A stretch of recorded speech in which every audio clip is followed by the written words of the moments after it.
Good morning, students. I hope you all are all right at your home. So, today we will learn about the first chapter of 10th class. Okay, first chapter of English book of 10th class. The name of the chapter is A Letter to God. This chapter is written by G.L. Fuentes. Okay, so what is the name of the writer? G.L. Fuentes. What is the title of the story? A Letter to God.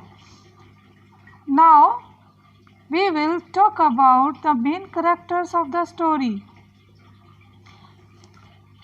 The main characters of the stories are two. First, Lancho, who is the hero of the story, and second, the postmaster. Now we will talk about Lancho. Lancho was very simple and innocent. He wrote a letter to God and requested to send him 100 pesos. Pesos is a currency of Latin American countries. Okay, he did not know that it was impossible because he was very simple and innocent. He was not surprised to have an envelope with money. Why he was not surprised? Because he has full faith, he has deep faith in God. And second main character is the postmaster. Postmaster was a fat and amiable fellow. What is the meaning of amiable? Amiable means pleasant and friendly nature. So postmaster was a fat and friendly and pleasant by nature. He was a sensible and a compassionate human being who was amazed by the depth of faith in God that is shown by Lancho. Although at first he was amused by Lancho's letter to God, he became serious and wanted to help Lancho because he did not want his faith to be shaken. तो first main character था Lencho, जो एक farmer था, poor farmer था, और उसकी जब crops destroy हो जाती है तो वो गॉड को रिक्वेस्ट करता है कि मुझे गॉड हेल्प करो and send me 100 pesos to put food on the plate to his family members. और वो गॉड को लेटर लिखता है to send some money to help him. और वो लेटर किसको मिलता है? पोस्टमास्टर को, जो बहुत ही फ्रेंडली और प्लीजेंट नेचर का था. पहले तो वो हंसता है जब उसको लेटर मिलता है, लेकिन बाद में वो क्या करता है, अपनी सैलरी से, अपने फ्रेंड से, अपने कुलीग से कुछ अमाउंट कलेक्ट करते हैं और एक एनवलप में रख के वो लेंचो को भेज देता है. ठीक है, तो ये दोनों मेन कैरेक्टर थे. Now we will talk about the theme of the story. What is the theme of the story? Which name is The Letter to God. अब जो स्टोरी है The Letter to God, इसके theme क्या थे?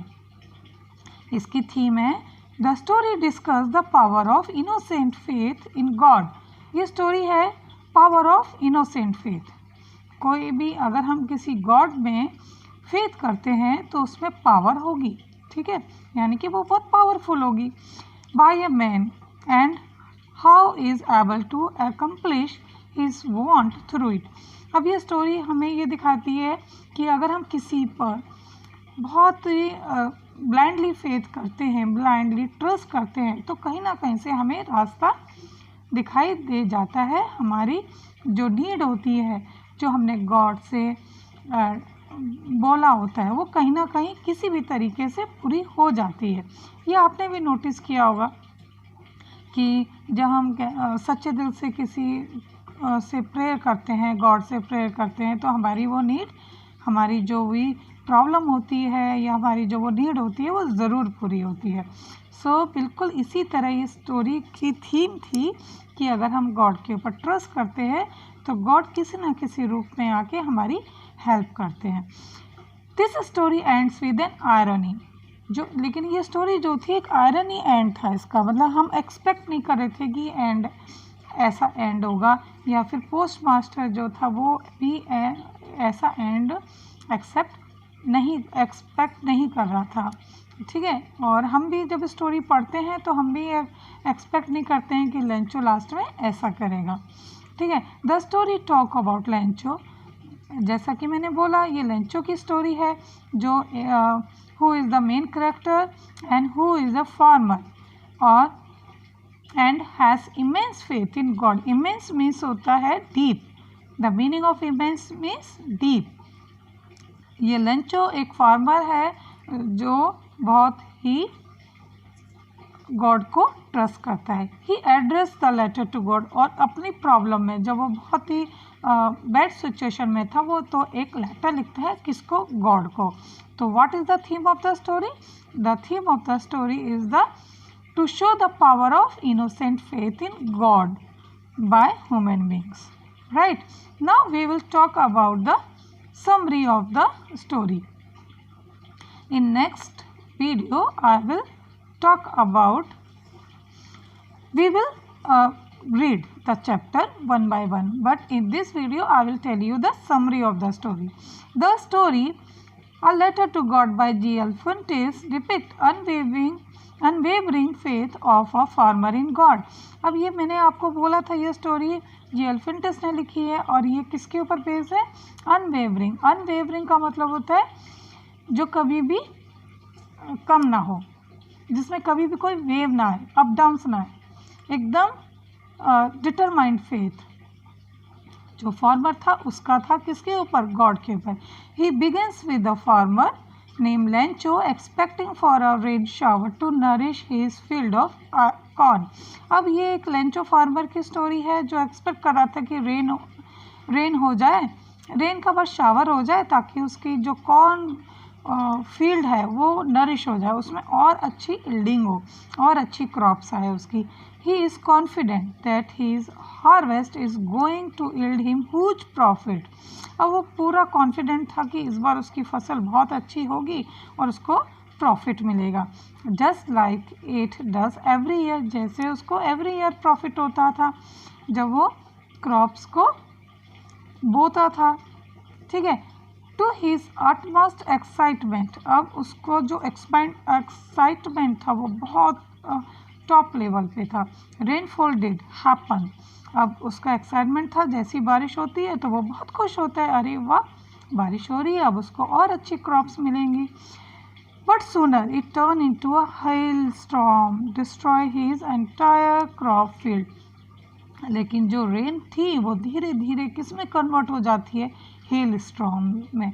Hello storm means ओलो, ओले पड़ते हैं ना, तो उसमें वो कन्वर्ट हो जाती है और ओले की वजह से, हेल स्टॉर्म की वजह से उसकी पूरी की पूरी क्रॉप्स क्या हो जाती है? पूरा डिस्ट्रॉय हो जाती है उसकी crops. The damage poses a threat to the family survival as their entire livelihood was dependent on the year's product। अब जब उसकी पूरा जो कॉर्न फील्ड था पूरा डिस्ट्रॉय हो जाता है तो अब उसके सामने क्या प्रॉब्लम आ जाती है? फैमिली को सरवाइव करने की।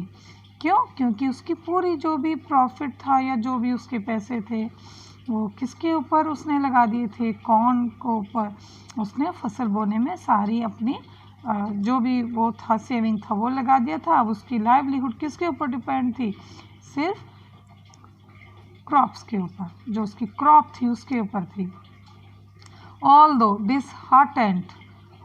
Disheartened means very sad, disappointed था वो, बहुत डिसअपॉइंटेड था।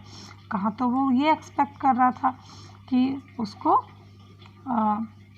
खूब सारा प्रॉफिट होगा, अब कहाँ उसको ये हो गया कि उसकी तो पूरी क्रॉप्स ही बेकार हो गई, सारी डिस्ट्रॉय हो गई। The family has robust believe in the Almighty. अब लेकिन पूरी फैमिली को किसके ऊपर बिलीव था? गॉड के ऊपर, अलमाइटी के ऊपर। रोबस्ट मीन्स होता है स्ट्रॉन्ग, वेरी स्ट्रॉन्ग फेथ था उनको। ठीक है,